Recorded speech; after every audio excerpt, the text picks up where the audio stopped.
Okay, so we've got a fascinating stack of sources today, articles, some research notes, even personal reflections, and they're all circling around this one really powerful idea. How do you stop fighting for change and, start programming your mind for it? Exactly. Our mission today is to really get to the core of why standard goal setting, the kind based on just like pure willpower, always seems to fail. And how successful change depends not on what you're trying to do, but, and this is the key, on who you decide to become. We're diving into some fascinating stuff here. It's pulling from neuroplasticity, deep psychology. It's basically the blueprint for making a fresh start actually stick. Right, whether it's a new career, a fitness goal, anything. But before we get to the really big idea, we have to talk about the starting line. Because there's an insight here that, honestly, it kind of absolves us all from that guilt we feel when we say, ugh, I'll start on Monday. Oh, that old joke. Yeah, the sources suggest that's actually a brilliant psychological move, even if it's subconscious. Okay, that right there is maybe the most useful thing I've heard all week. So why shouldn't we just dismiss waiting for a round number as, being lazy? Well, because the human brain is an efficiency machine. It loves order.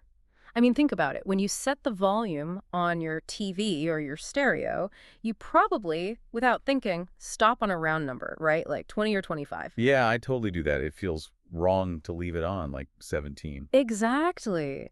It creates this sense of completion, of structure. Mm. So when we choose a Monday or the first of the month or January 1st, We're tapping into that same yeah, we're impulse. using what the sources call the fresh start effect. That date, it psychologically feels like turning a page, a clean slate. It creates a real boundary between the old you and the new you you're trying to build. So starting on a random Thursday just doesn't have that same mental punch. Not at all. It's too easy to just slide back into the old routine. The round number gives you a structural advantage. It actually increases your chances of sticking with it. That reframes everything. Don't fight the desire for structure, use it. Okay, let's get into the central concept here, which is really disruptive. The idea that the biggest mistake people make is trying to create a new reality with the old personality. Yes. This is where we stop talking about willpower and start talking about identity.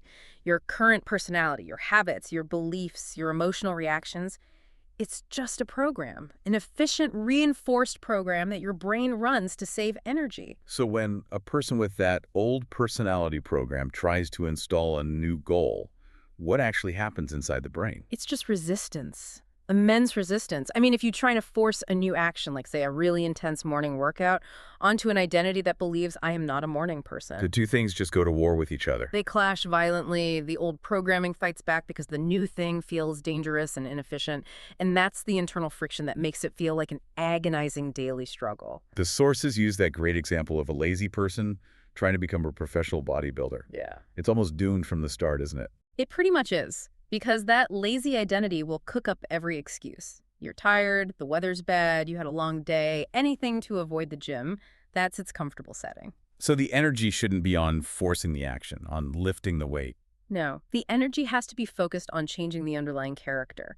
The whole thought process has to shift from, ooh, I have to go to the gym, to I am becoming a person who values and enjoys physical excellence. It's fascinating. It moves the whole battleground from the outside world to your internal world of self-definition. And this isn't just for fitness, right? The sources say it applies just as much to things like money. Oh, absolutely. Think about limiting financial beliefs. If your core program runs on the idea that money is hard to come by or rich people are greedy, Your subconscious will find a way to make that true for you. it will actively sabotage you, you'll miss opportunities, or you'll feel deeply uncomfortable when money does come in, so you'll get rid of it. No amount of hustling is going to work long term until you change that core belief and become a person who believes they're worthy of wealth. So the goal is to reprogram the character, not just fight the habit. Which brings us to this really powerful real-world case study from the source material. It really puts the theory into practice. Yeah, this individual was just, like so many of us, completely trapped in that start-stop cycle, trying every diet, every exercise plan since they were a teenager, and always giving up after a month or so, just constant burnout. And the big breakthrough came when they stopped fighting the old self. Exactly. They totally shifted their focus. Instead of obsessing over the painful external goal losing weight, which is all about focusing on what you lack, they changed the internal intention. They decided, I don't want to lose weight. I want to become a new person who genuinely loves physical activity. That sounds subtle, but it's a huge shift.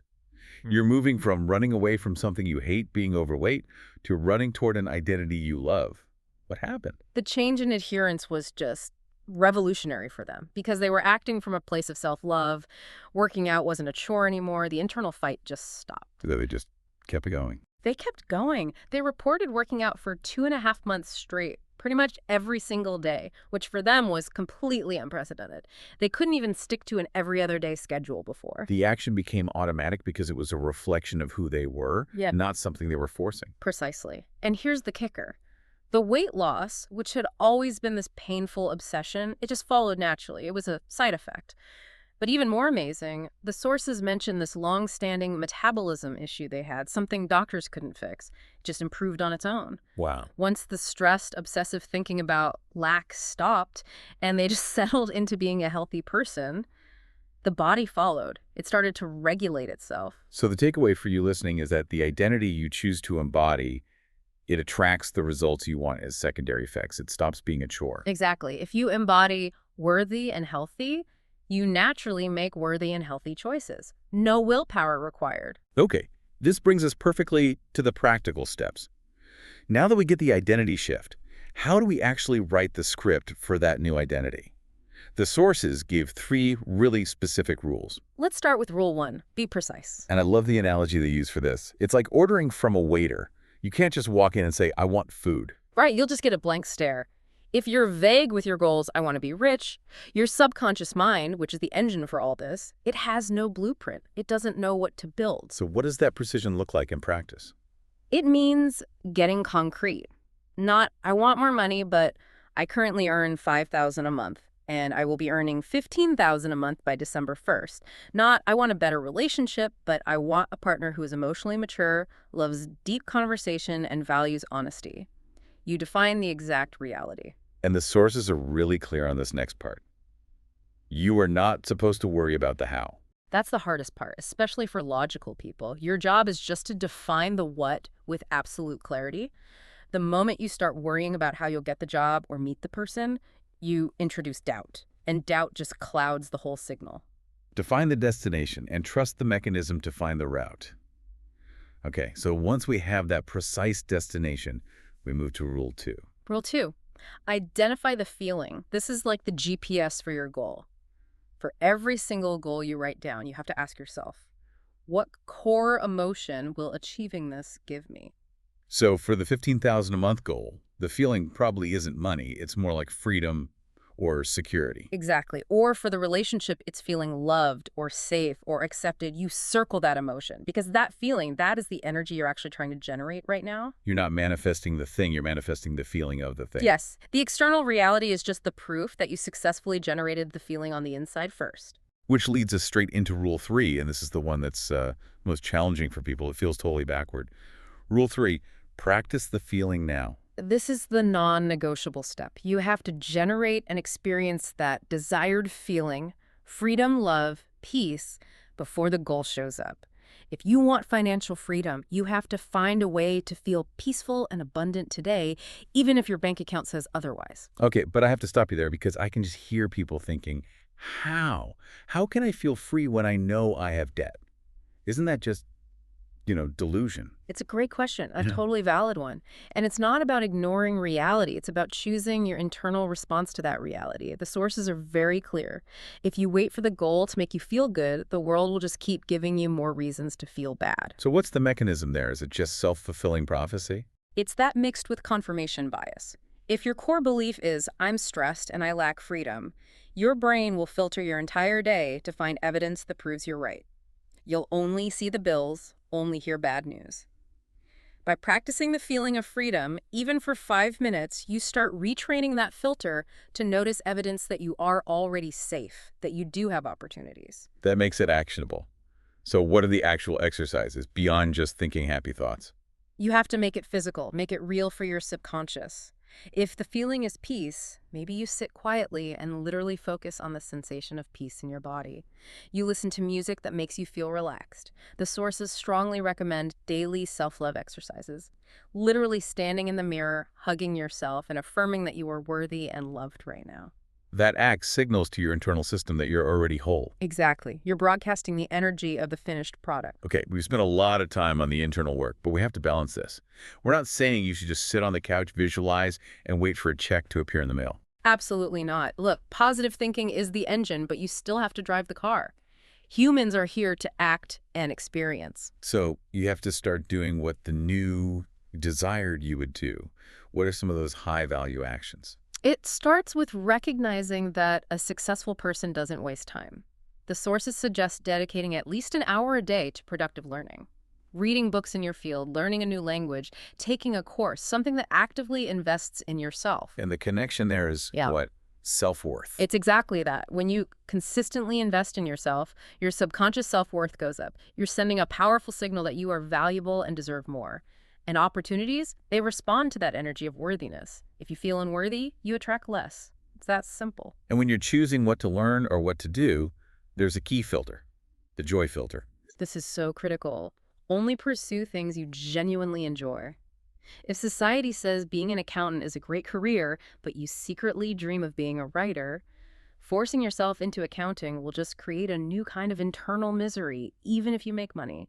Your new identity has to be authentic to you. That makes sense. Finally, let's talk about getting advice. Because when you start this journey, you look for guidance, and the sources have a pretty strong warning about who you listen to. Yes. There's a big emphasis on checking the credibility of the messenger. The speaker in one source was very clear. They value advice from people who started from real hardship, poverty, struggle, and built themselves up. As opposed to just listening to multimillionaires who were maybe born into money. Exactly. Because someone who started with a huge safety net might give good business advice, but they might not understand the deep mental cost of living paycheck to paycheck. Their advice often assumes you have resources you just don't have yet. You need guidance from someone who understands the climb from the bottom, someone whose journey is relatable. Precisely. Someone who can talk about building the foundation, not just what it's like at the summit. This has been a total restructuring of how to think about goals. Mhm. So after all this, what's the big takeaway for someone listening right now? I think it just means that. Well, true, lasting change, it doesn't start with a painful, punishing new schedule. It starts with the conscious creation of a new, lovable, and empowered identity. The new reality you want, the fitness, the wealth, the joy. It's not something you go out and get. It's just the external reflection of the new internal self you've built. You stop fighting the current and you start becoming the current. It shifts everything from willpower to creation. Indeed. And so, as you step forward with this new blueprint, we'll leave you with one final thought to consider. If you had to identify one core limiting belief, or one character trait that your ideal future self would never possess, what would it be? And what is the first small, enjoyable action you can take today that signals to your mind that you are already beginning to embody that new desired self? Think on that until our next deep dive.